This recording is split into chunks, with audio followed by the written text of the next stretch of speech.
ओम नमः सिद्धे। मंगलमय मंगल करण गीतराग विज्ञान।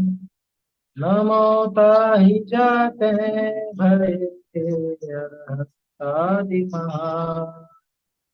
करि मंगल करि हो महाग्रंथ करहि को का। जाते मिले समाज सब पावन निज पदरा। इस भव के सब दुख के कारण क्या भाव। ताको कर निर्मूल अब प्रगटे मोक्ष उपाय। इनकी सच्चा नाश करी।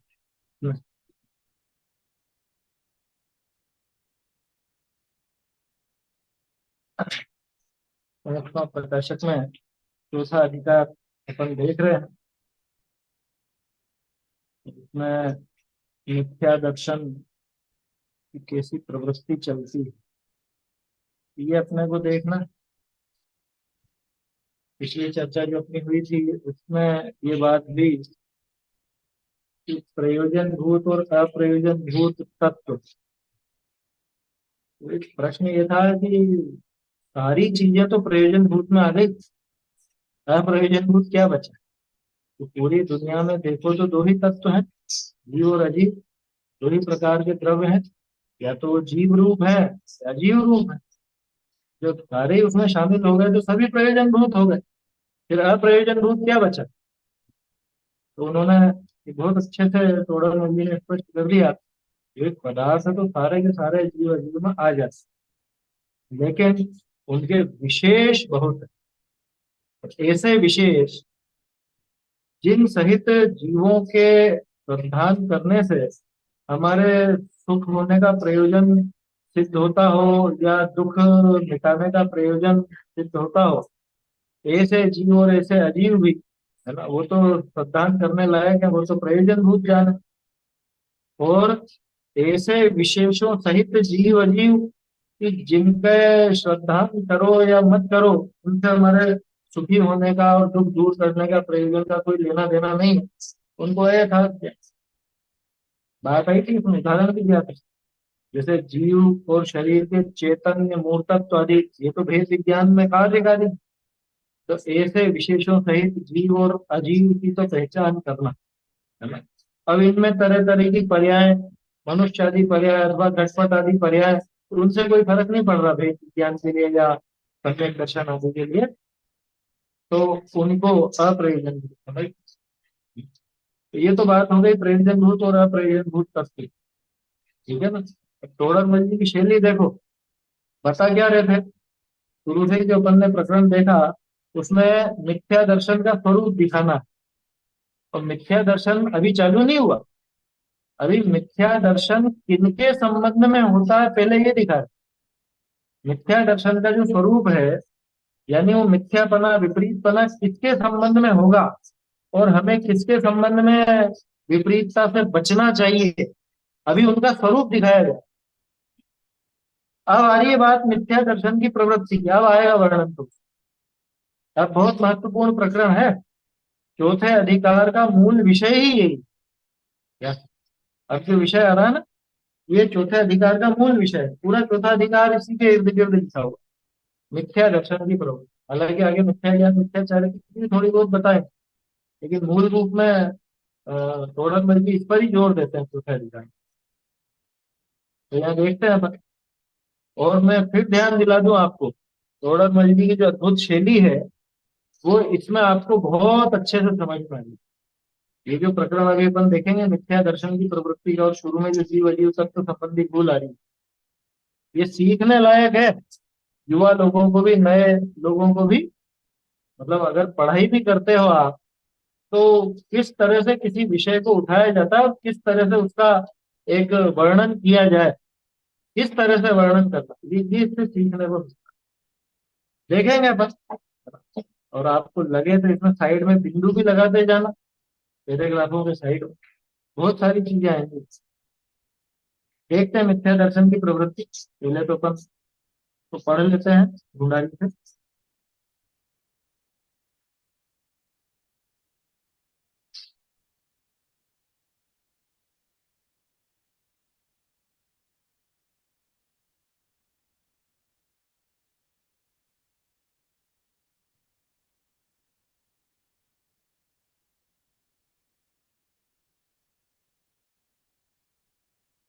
नीचे से छठी पंक्ति।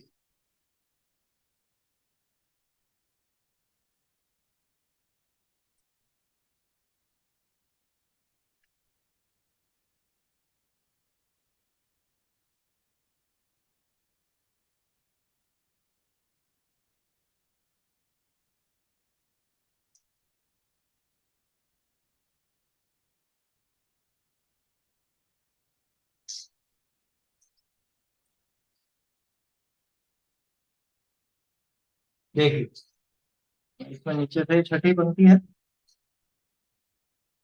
बहुरी अ, एक सेकंड। अब संसारी जीवन के मिथ्या दर्शन की प्रवृत्ति कैसे पाइये है, तो कहिए। यहाँ वर्णन तो श्रद्धान का करना है, परंतु जाने तब श्रद्धान करे। ताते जानने की मुख्यता करी वर्णन करिए है। अनादित जीव है, तो कर्म के निमित्त पे अनेक पर्याय धरे। कहाँ पूर्व पर्याय को छोड़े नवीन पर्याय धरे। बहुरी वह पर्याय है, तो एक तो आप आत्मा और अनंते पुद्गल परिमाणमय शरीर। हाँ, परमाणु है वो, इसमें परिमाणु की भी परमाणुमय शरीर, तिनका एक पिंड बंधान रूप है। बहुरी जीव के तिस पर्याय विषय यह मैं हूं। तो ये इसका ही चालू हो गया, कोई बात नहीं। यह मैं हूं, ऐसे बुद्धि हो, ऐसे अहम बुद्धि हो। बहुरी आप जीवे है, जीव है। ताका स्वभाव तो ज्ञानादि। हाँ, वो जीवे तो यहाँ गलत आएगा। आप जीव है, ताका स्वभाव तो ज्ञानादिक है, और विभाव क्रोधादिक है।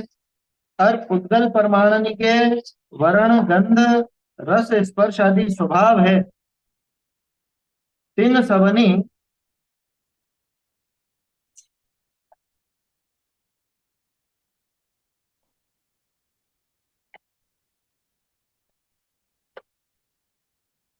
तीन सबनी को अपना स्वरूप माने है, ए मेरे है। ऐसे मम बुद्धि हो है। बहुरी आप जीव है, ताको ज्ञानादि की व क्रोधादिक की अधिक हीनता रूप अवस्था हो है। और पुद्गल परमाणु की वर्णादि पलटने रूप अवस्था हो है। तीन सबनी को अपनी अवस्था माने है, ए मेरी अवस्था है। ऐसे ममत्व बुद्धि करे है। हम्म? मम बुद्धि, ऐसे मम बुद्धि हो है। मम बुद्धि लिखा था पुरानी पुस्तक में, ममत्व बुद्धि, ठीक है। बहुरी ये एक पैराग्राफ और पढ़ लेते हैं, बस फिर चर्चा करेंगे। चलिए पहले यहीं तक पढ़ते हैं, क्योंकि आगे का विषय थोड़ा सा अलग आएगा। आगे मैं जो आपको बताना चाह रहा हूँ कि टोडरमल जी किस तरह से यहाँ पे खुलासा करते हैं, वो शैली नजर आएगी अगले पैराग्राफ से। अभी तो यहाँ इसको समझे अपन। अब संसारी जीवन के मिथ्या दर्शन की प्रवृत्ति कैसे पाई है, सो कही। है ना, तो मिथ्या दर्शन की प्रवृत्ति अपने को समझनी है। क्यों समझनी है? क्योंकि वास्तव में मिथ्या दर्शन का ही अपने को अभाव करना। अपन ने जब ये अध्याय अधिकार चालू हुआ था, तब एक बात की थी कि ये जैसे दीवार है ना, और वो दीवार ईंट और सीमेंट वगैरह की बनी हुई दीवार, अब उसके ऊपर प्लास्टर हो जाए तो वो दीवार मजबूत हो जाती है ना। तो मूल में तो अपने को वो दीवार तोड़नी है, और उस दीवार को तोड़ने के लिए ये भी समझना पड़ेगा कि वो दीवार बनी का ही, ठीक है ना। ईंट सीमेंट वगैरह क्या क्या है उसके अंदर, वो जानना पड़ेगा। तो इसी तरह से ये दीवार तोड़नी है मिथ्यात्व की। अभी अपन प्लास्टर की बात नहीं कर रहे हैं, प्लास्टर तो ग्रहित मिथ्यात्व, उसकी बात तो आगे आएगी, है ना। लेकिन अग्रहित मिथ्यात्व तो वो है जो तो सारे ही जीवों के पड़ा हुआ, सभी संसारी जीवों के, सम्यक दृष्टि छोड़ देना, सम्यक दृष्टि जो जो नहीं है उन सबके ये अग्रहित मिथ्यात्व तो पाया जाए। जितने भी मकान बने हुए हैं उन सब में ईंटों की दीवार तो होगी होगी, प्लास्टर भले हो रहा हो या नहीं हो रहा हो, है ना। भाई कैसा भी होगा, प्लास्टर नहीं हो रहा होगा, दीवार तो होगी से, बिना दीवारों के तो कोई मकान होता नहीं।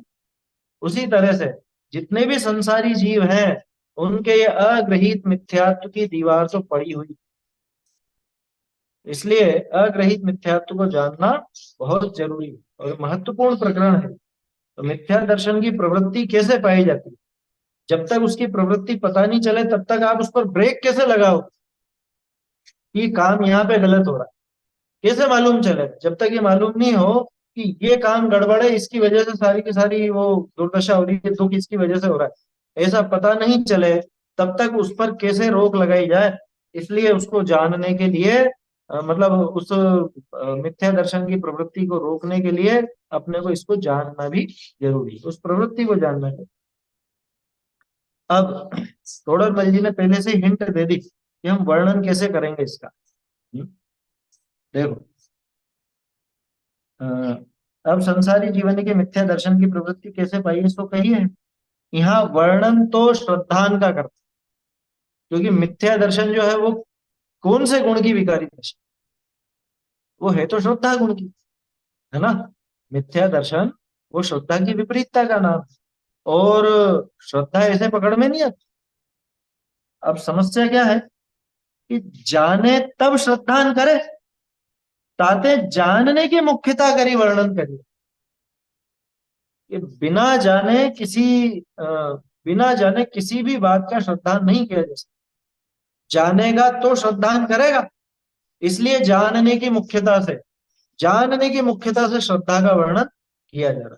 इसी चीज की डिटेल आपको और देखनी हो तो पहले भी अपन ने बात की थी, दर्शन पाहुड़ की दूसरी गाथा, उसकी जो टीका की है जयचंद जी छाबड़ा ने, वहां पे देखी, है ना। आप लोग पढ़िएगा उसको, हालांकि उन्होंने बहुत विस्तार दिया और उसमें यही बात खुल करके लिखी कि वो ज्ञान के बिना श्रद्धान होता नहीं है।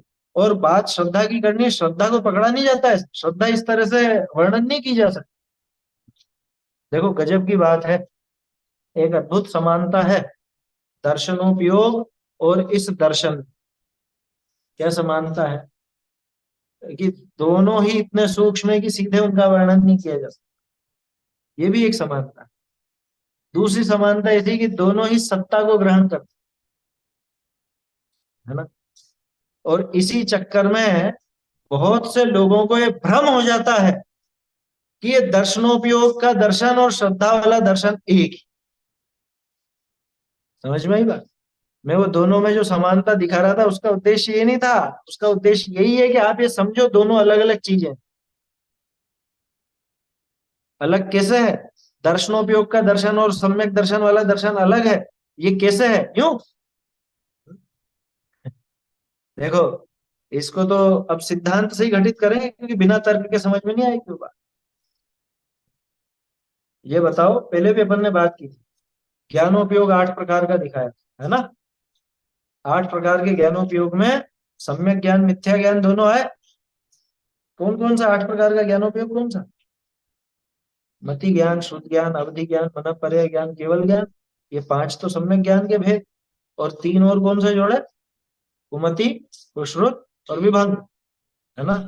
विभंग माने कुअवधि जिसको आप कहते, तो वो विभंग नाम है, असली नाम विभंग है उसका। उसमें कुज्ञान भी दिखाया ना, माने वो ज्ञान में मिथ्या बना होता है, ठीक है। दर्शनोपयोग में है क्या कोई मिथ्यापना है क्या,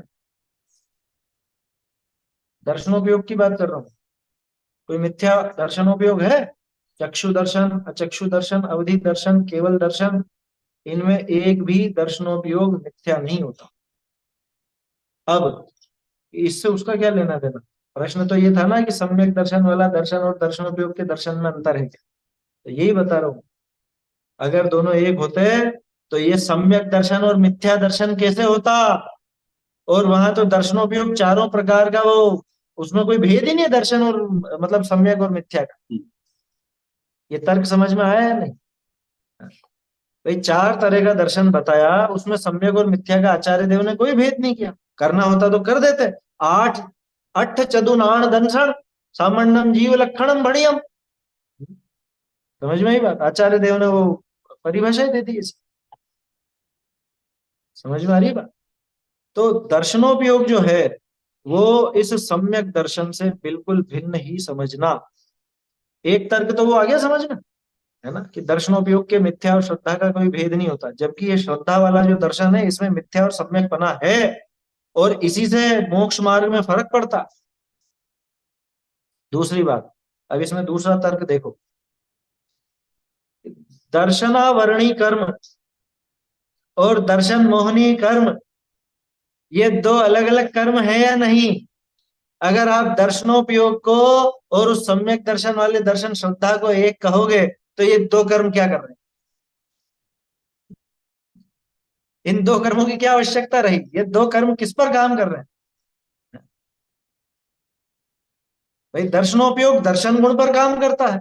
काम करता है मतलब जो भी उसका प्रभाव होना है वो होता है, निमित्त निमित्तिक संबंध।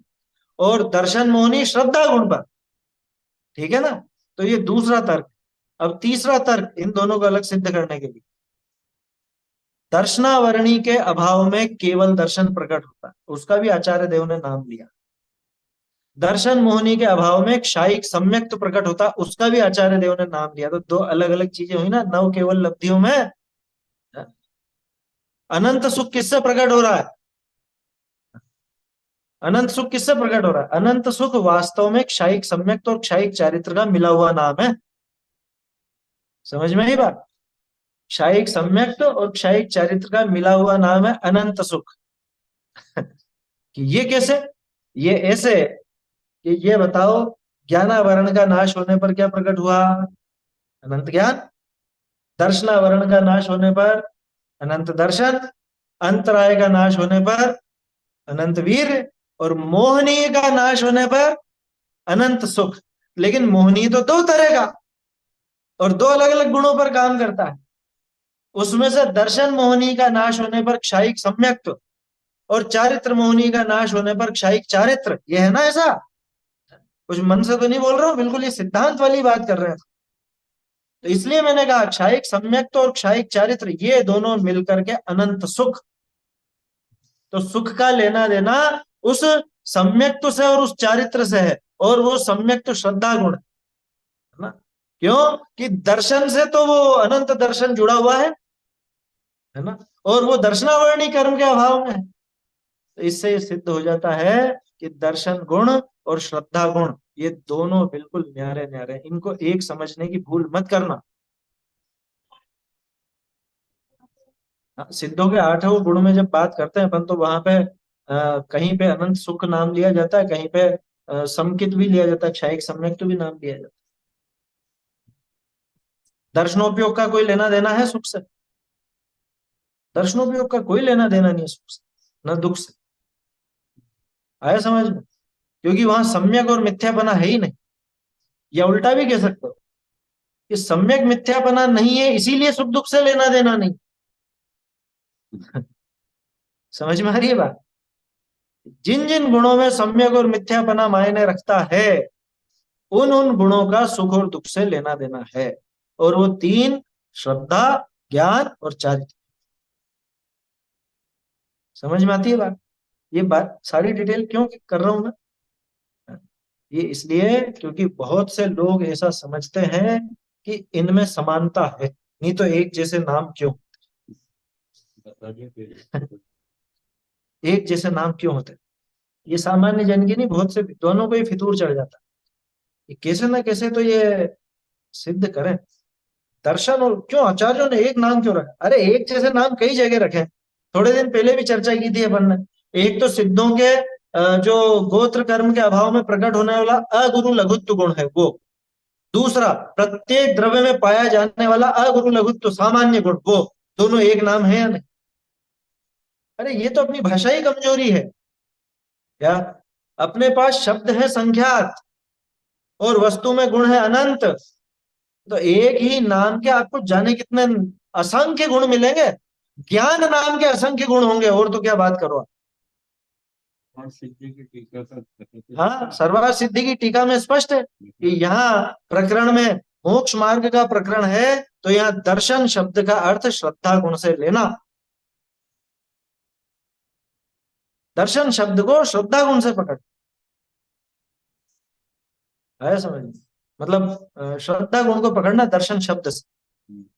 यहाँ दर्शन का अर्थ दर्शनोपयोग से नहीं है। क्यों? क्योंकि यहाँ पर मोक्ष मार्ग का प्रकरण, जहां जानने देखने का वर्णन हो, जहां जीव के उपयोग लक्षण की बात हो, वहां पे दर्शन का अर्थ दर्शनोपयोग से लेना, वहां श्रद्धा से नहीं लेना। अवलोकन। हाँ, वहां सामान्य अवलोकन मात्र, सत्ता मात्र का ग्रहण, सत्ता मात्र का प्रतिभास, हाँ, वो वहां पर लेना जहां जानने देखने का प्रकरण।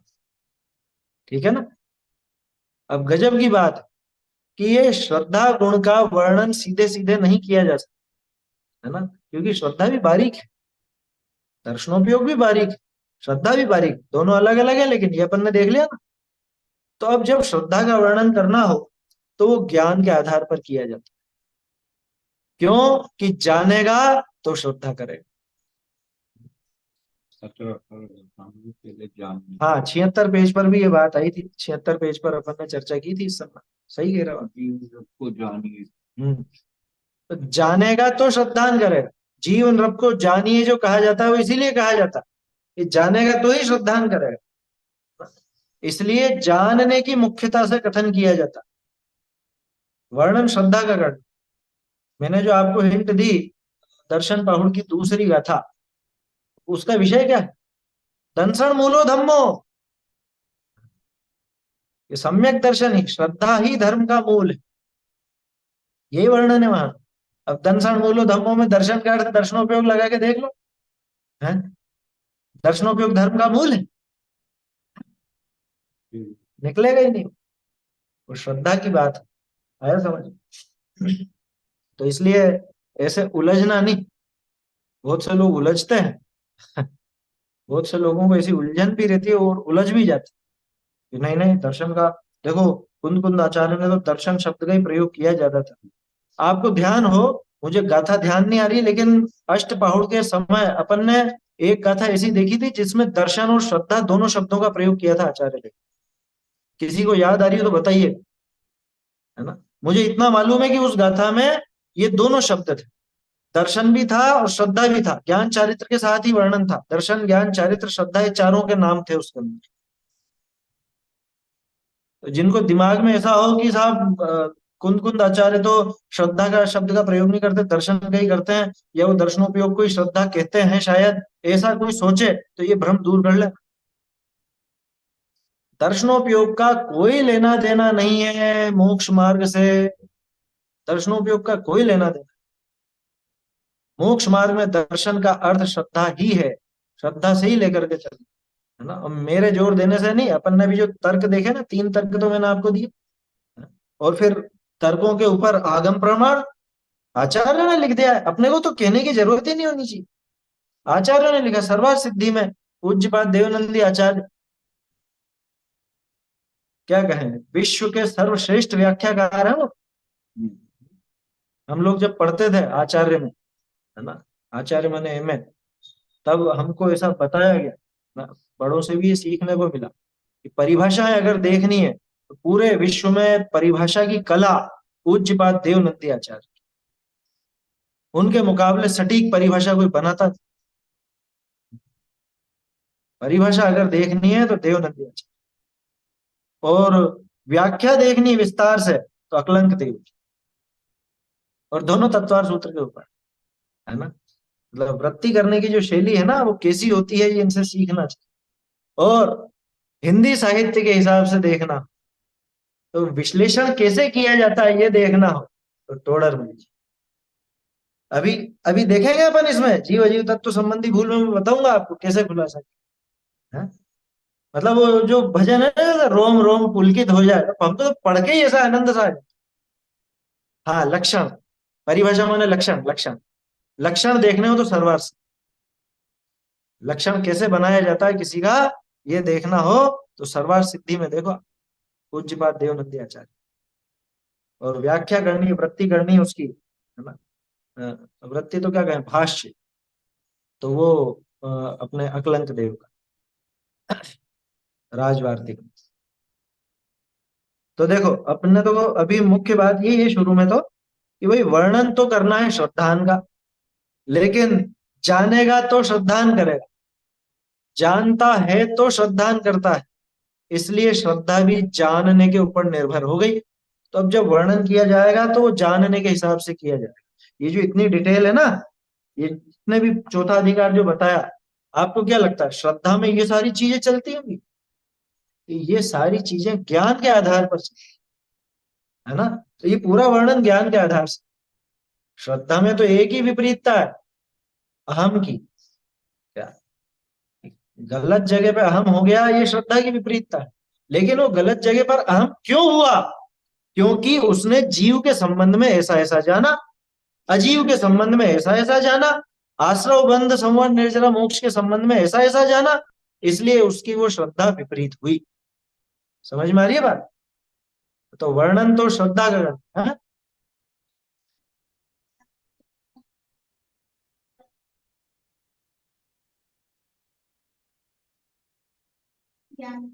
हाँ हाँ, यही कथा उच्च, क्योंकि सम्यक क्या है, ज्ञान सम्यक तो दर्शन ज्ञान और चारित्र से संपन्न जो, नहीं नहीं, वो दूसरी में मिला दिया, वो चीज अलग है, वो अलग है। पहले बंधे पहले बंधे भी मुक्त हो, वो तो अलग है। सम्यक तो की जलधार जिनकी नित्य बहती हृदय में, वो वाली गाथा है, वो अलग है। लेकिन ये जो पहली लाइन बोली ना, उसमें वो बात आती है, सम्यक तो दर्शन ज्ञान और चारित्र से जो, चारित्र से संपन्न जो, ऐसी पहली लाइन है हिंदी अनुवाद उस गाथा की। क्या अष्टपौड़ की वो जो गाथा मैं आपको बता रहा हूँ, उसकी ये पहली लाइन है पद्यानुवाद की। खैर आ जाए किसी को ध्यान तो बताना। अब वो गाथा मुझे बनी नहीं है ना, नहीं तो गाथा बोलता, उससे तो बिल्कुल स्पष्ट हो जाता है अष्टपौड़ की गाथा, ये पक्का 100%। नहीं, ये जो जिसमें चारों के नाम है वो दर्शन पहाड़ की नहीं है मेरे ख्याल से। मुझे ऐसा ध्यान आ रहा है, या तो शायद चारित्र पहाड़ में या भाव पहाड़ में कहीं पर होगी। हाँ, भूल रहा हूँ मैं, मतलब वो पक्का ध्यान नहीं, लेकिन है गाथा अष्ट पहाड़ के अंदर है ये पक्का। है।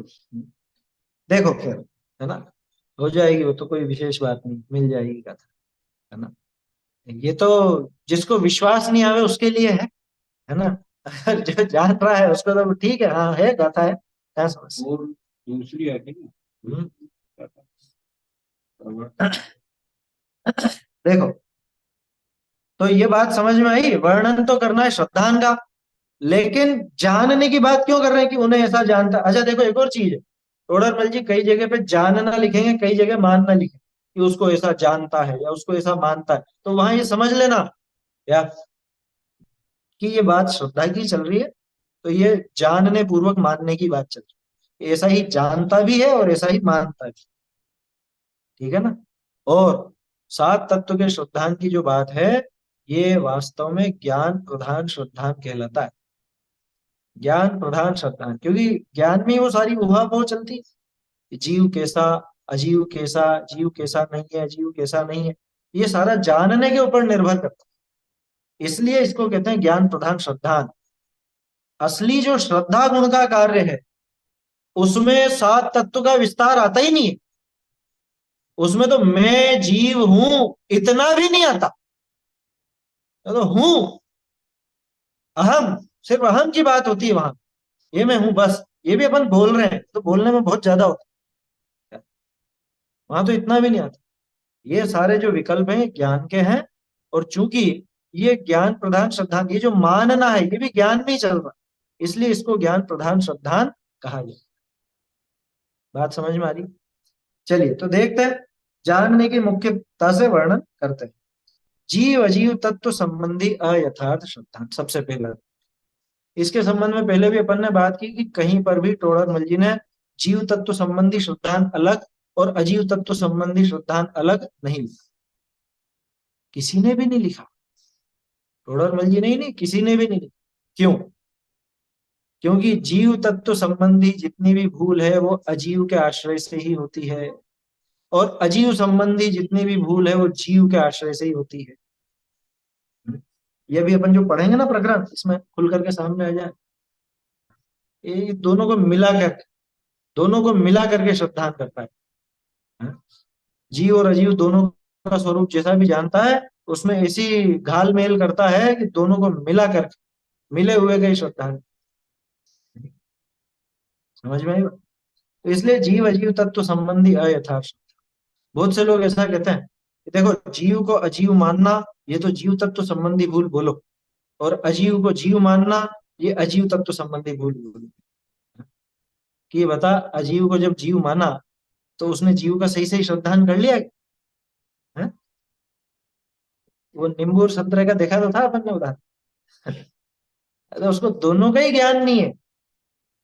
जिसने जीव को अजीव माना वो सिर्फ जीव में गड़बड़ नहीं कर रहा, वो अजीव में भी गड़बड़ कर रहा।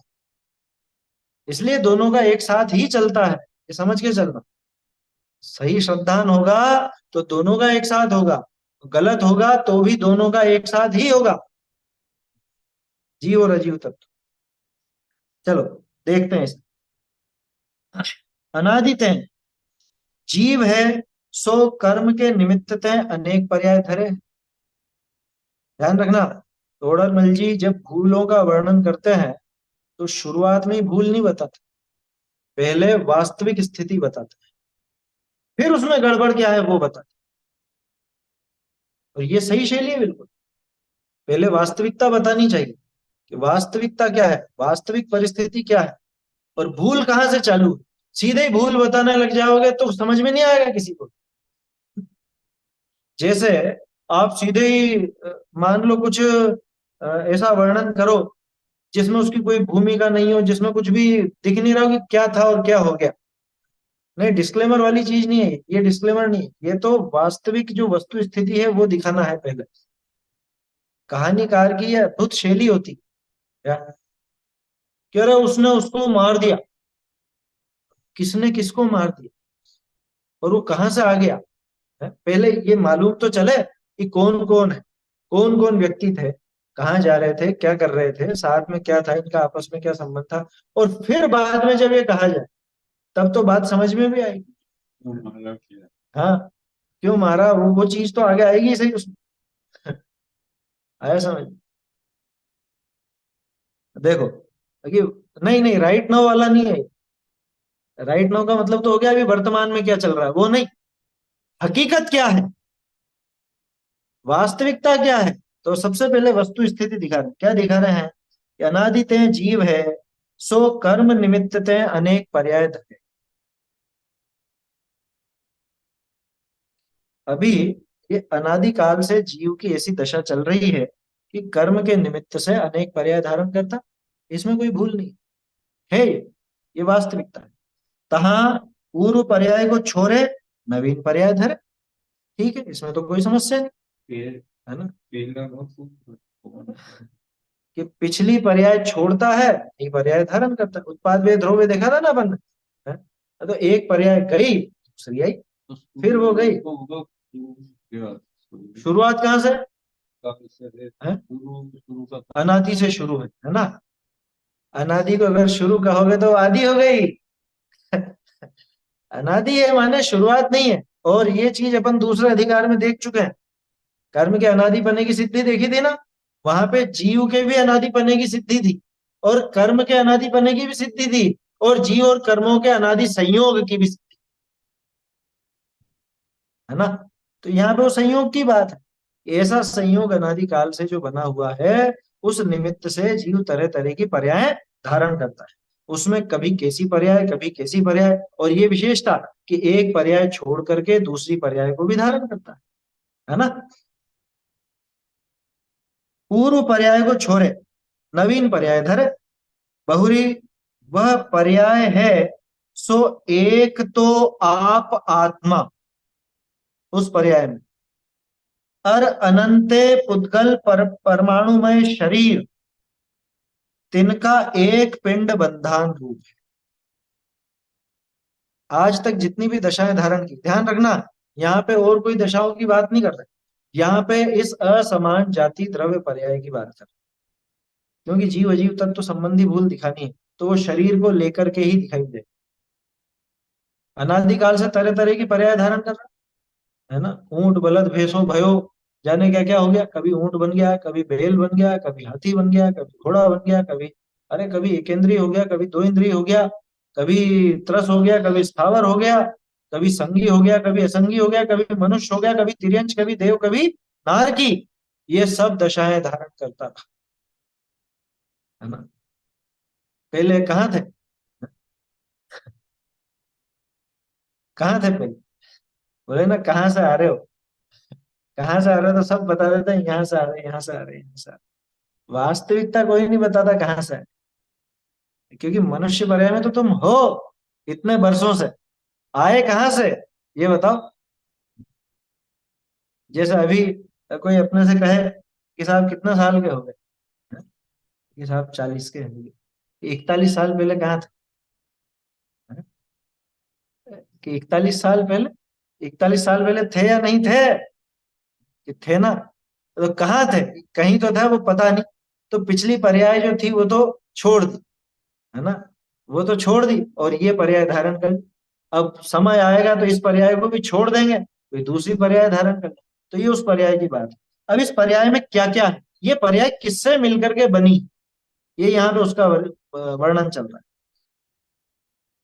ये पर्याय सो एक तो आप आत्मा, एक तो आप आत्मा, क्या फर्स्ट पार्ट, और दूसरा अनंते पुद्गल परमाणुमय शरीर, तिनका एक बंधान, एक पिंड बंधान। कैसी ये जो दशा है जिसको हम कहते हैं मनुष्य, मनुष्य पर्याय, है ना, कैसी दशा है। एक तो आप आत्मा, देखो यूं नहीं लिखा एक तो आत्मा और एक शरीर, ऐसा नहीं लिखा, एक तो आप आत्मा, एक तो मैं स्वयं आत्मा, इस मनुष्य पर्याय है। अरे मजा आना चाहिए टोडर मल जी के शब्दों में, एक तो आत्मा नहीं लिखा उन्होंने, है? भेद ज्ञान की पहली शर्त कैपिटल आई, सबसे पहले स्वयं को रखा जाता है ना, कि एक तो आप आत्मा, एक तो मैं, समझ में ही बात, एक तो मैं, और दूसरा ये अनंत पुद्गल परमाणुमय शरीर, ये जो दिखाई दे रहा है, समझ में ही बात, ये जो नजर आ रहा है ये अनंत पुद्गल परमाणु है। अनंत पुद्गल परमाणु है या नहीं है इसका, अनंत परमाणु लगे हुए हैं, आया समझ, अनंत परमाणुमय शरीर। एक तो आप आत्मा, रोडर मल जी भी है ना, कहीं कहीं पे तो क्या एक एक हल्का सा शब्द डाल के उस बात में ऐसा वजन डाल देते हैं। जैसे वो 48 पेज पर अपन ने देखा था ना, वे तो भिन्न द्रव्य, है? अनुवाद में गड़बड़ होगी, वहां वहां लिख दिया वे भिन्न द्रव्य तो, है नहीं, जोर नहीं पड़ता, जोर इधर आ गया ना, जोर उसका आता। वे तो भिन्न द्रव्य, इसमें जोर आ गया, वो तो बिल्कुल न्यारे द्रव्य, तो कितना फर्क डाल गया वहां। एक तो आप आत्मा, आप जोड़ दिया इन्हें, है? एक तो मैं स्वयं, दूसरा अनंते पुद्गल परमाणुमय शरीर, है ना, तो ये दो पार्टी हो गई, है ना। एक तो वो हीरो और एक होंडा, है, ये दोनों मिलकर के मोटरसाइकिल बनाई। इसमें इंजन तो डाला होंडा ने और बाकी की बॉडी डाली हीरो ने, तो कंपनियों के नाम बता रहा हूँ मैं। तो ऐसा ही हुआ था ना, अब वो अलग अलग हो गए बाद में, वो अलग बात है ना, हो गई मुक्ति दोनों। तो खैर उदाहरण है वो तो ऐसा ही एक तो आप आत्मा और एक अनंत पुद्गल परमाणुमय शरीर,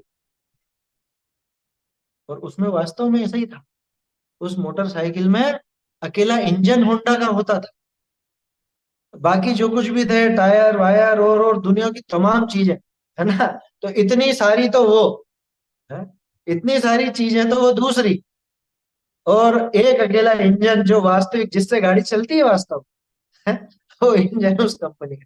ठीक है सही, ये जो मनुष्य शरीर है, मनुष्य शरीर नहीं, मनुष्य शरीर नहीं बोल रहे हैं अपन, अपन बोल रहे हैं मनुष्य दशा, मनुष्य पर्याय, मनुष्य गति। ये जो मनुष्य है, ये मनुष्य कैसे कहलाए? एक तो मैं स्वयं आत्मा, और दूसरा अनंत परमाणुओं से बना हुआ ये शरीर। कौन से परमाणुओं से बना? ये पुद्गल परमाणु, आहार वर्गणा, है ना, आहार वर्गणा है ना, ये पूरा शरीर आहार वर्गणा से निर्मित। तो उन अनंत पुद्गल परमाणुओं से बना हुआ ये शरीर, उनका एक पिंड बद्धान रूप, इन दोनों का मिलकर के, है ना, इनका क्या बोलते हैं वो कंपनियों की भाषा में, जॉइंट वेंचर। ये दो कंपनियों का जॉइंट वेंचर है। ऐसे ही ये आत्मा यानी मैं, जीव, और ये अनंत पुद्गल परमाणु में शरीर, इनका ये मनुष्य दशा जॉइंट वेंचर मैं आता हूँ पुद्गल खंड। है। ये टोडर मल जी ने वहां लिखा है, इसके साथ नोट कर लो। है काएगा वो सम्यक ज्ञान चंद्रिका की जो प्रशस्ति, मैं आतम अरु पुद्गल खंड मिलके भयो परस्पर बंध, वीडियो ये असमान जाति पर्याय उपजियो मानुष नाम कहा है। ये है ना, इसमें भी दिया है मेरे ख्याल से, प्रस्तावना में दिया होगा। अ, ये तो अलग है, शुरू में प्रस्तावना में दिया है, वहां से चाहो तो इसको नोट कर सकते हैं। इसमें वो सामान जैसे वीडियो नाम का। हाँ, हाँ, अगर उसके पहले भी वो मैं हूँ जीव द्रव्य नित्य चेतना स्वरूप मेरो, है लगे हुए हैं नादित्य कर्म कलंक कर्म मल, इसी में ही वो अ, भयो है शरीर को मिलाप जैसे खल को, जैसे छिलका, खल का मतलब छिलका, खल माने दुष्ट नहीं है यहाँ पे, ये खल का है, खल का, खल को यानी छिलके। पेज नंबर 21 पे, है ना, प्रस्तावना में पेज नंबर 21 पे होगा ये। 58।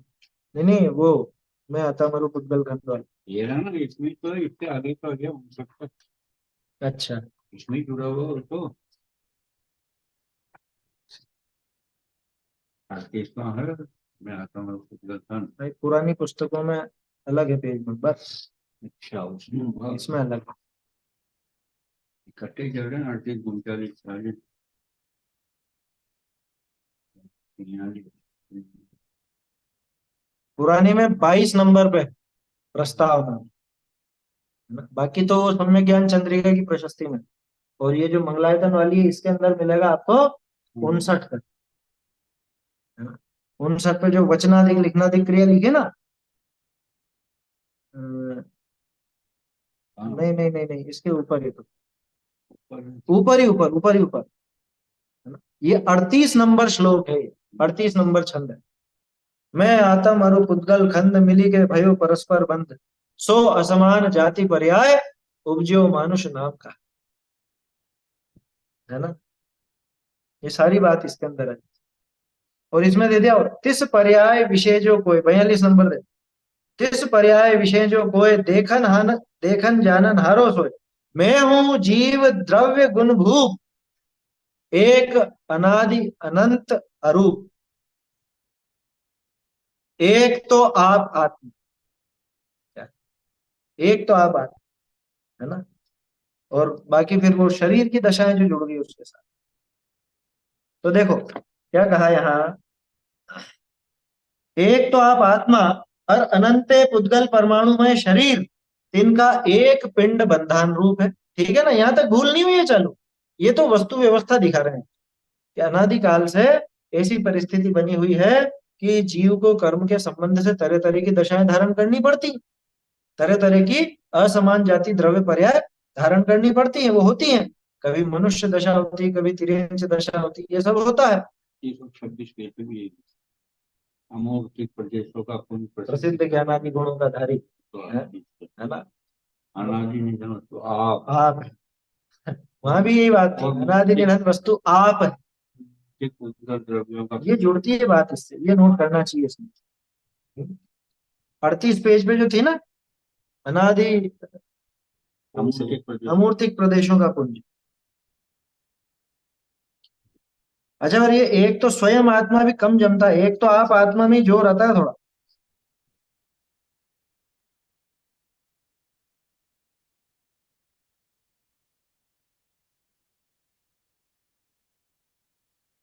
38 नंबर पेज।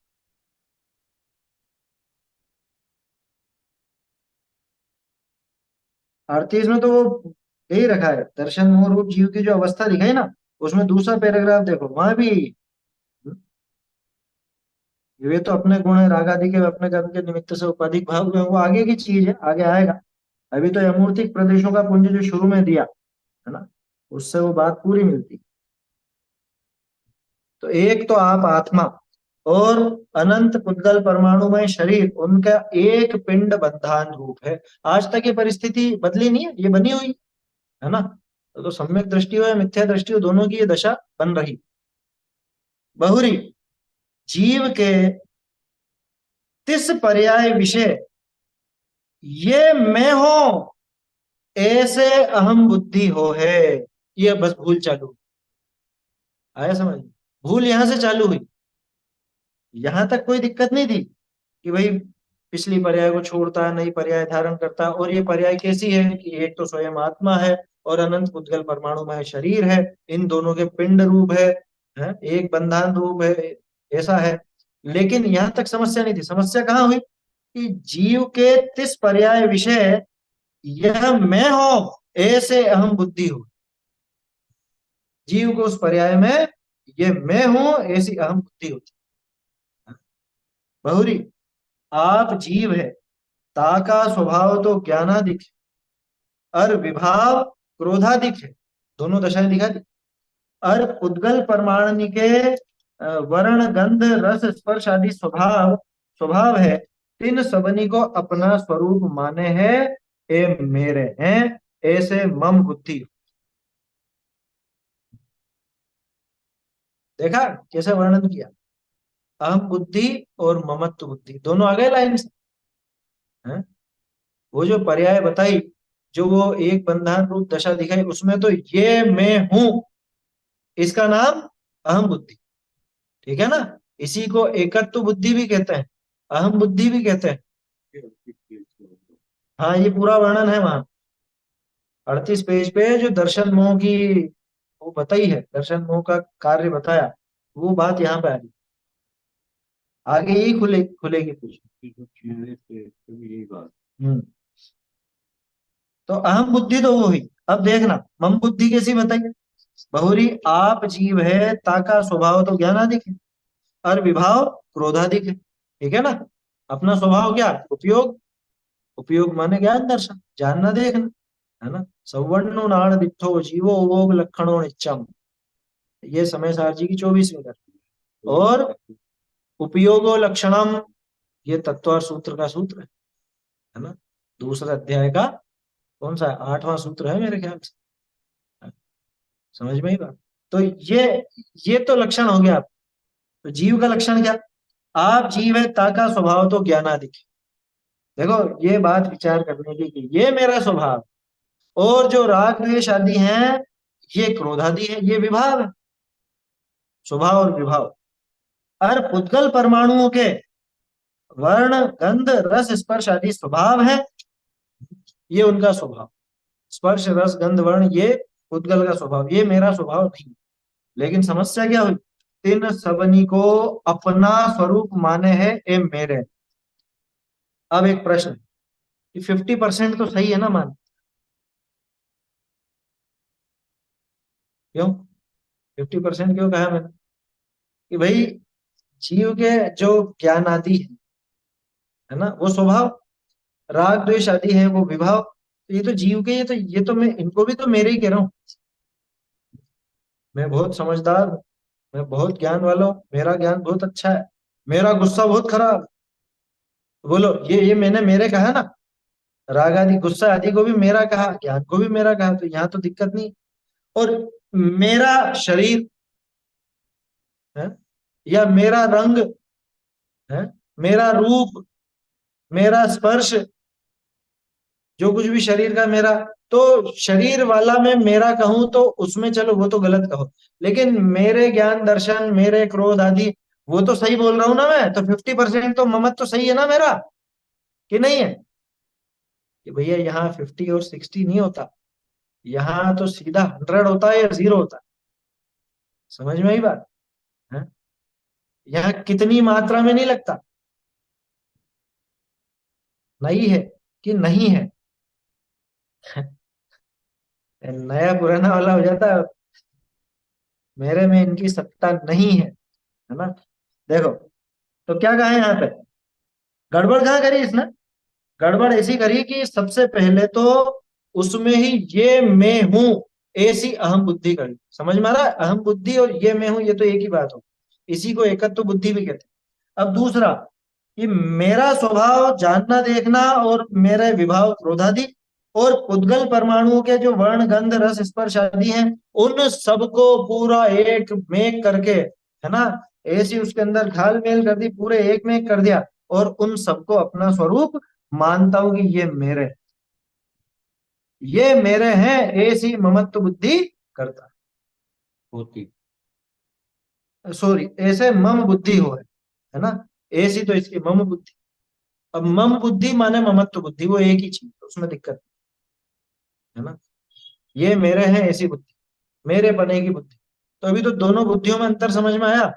अहम बुद्धि माने ये मैं हूं, खुद को वैसा ही मान लेना, और मम बुद्धि यानी ये मेरे हैं, भले मैं नहीं हूं लेकिन मेरे तो है, मेरा ज्ञान, मेरे राग द्वेष, मेरा शरीर, मेरे हाथ पांव, मेरे रूप रंग इत्यादि, तो मेरे बने की जो बुद्धि है वो मम बुद्धि। तो यहाँ गड़बड़ कर दी, यहाँ आकर के भूल हो गई। क्यों, समस्या ये थी, देखो पहले तो ये भूल हुई क्यों, भूल इसलिए हुई क्योंकि इन दोनों का एक जोड़ा नजर आया, है ना, एक बंधान रूप दिखे ना, जीव और पुद्गल दोनों एक बंधान रूप दिखे, तो ये उन दोनों में अंतर ही नहीं कर पाए। हाँ बेचारी की क्या गलती, नहीं गलती तो इसी की है, अंतर नहीं कर पाए। कोई छोटे बच्चे से मतलब उसके लिए कहा जाए कि ये कुछ नहीं जानता, इसकी कोई गलती नहीं, तो जीव के लिए क्या ऐसा कहा जा सकता है? अरे जीव तो जानने वाला है, जीव तो ज्ञान का पिंड है, ज्ञान से ही बना हुआ है, ये नहीं जाने ये बात नहीं चलेगी। विदेश में जाके वहां के नियम नहीं जानो, है, और उल्टा सीधा काम करो, फिर कहो कि साहब हमको मालूम नहीं था। हाँ, वो एक कहावत है, ignorance is not an excuse. Ignorance जो है वो मतलब जो आपका अज्ञान है, वो कोई बहानेबाजी नहीं, मतलब आप उसका बहाना नहीं बना सकते, उसकी छूट नहीं मिलेगी। ज्ञान का बचाव नहीं, अपराध। अपराध है। अज्ञानता बचाव नहीं, अपराध है। समझ में ही बात, क्योंकि मैं कैसे जानता, ये दोनों तो ऐसे मिले हुए थे, जीव और ये शरीर तो ये ऐसे मिले हुए थे कि इनमें मालूम ही नहीं पड़ा कि मैं जीव कौन हूं और ये शरीर कैसे न्यारा है, मालूम ही नहीं पड़ा। मैं कैसे जानता, तू कैसे नहीं जानता, तू ज्ञान से बना हुआ है, ये तेरा अपराध है अगर तू नहीं जान पाया इन दोनों की भिन्नता को। तो फिर क्या ये पुद्गल जानेगा क्या? अरे आत्मा नहीं जानेगा ये भिन्नता, तो क्या शरीर जानेगा? कौन जानेगा?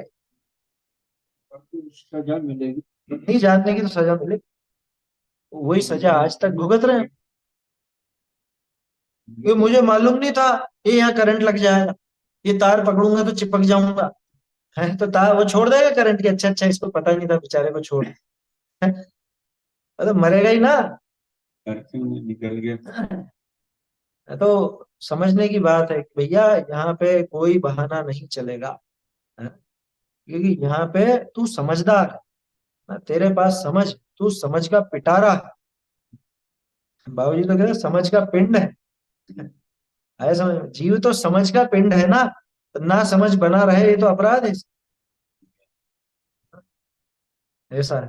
तो इसलिए ये जानना बहुत जरूरी है। तो ये बात समझ में आई अभी तक?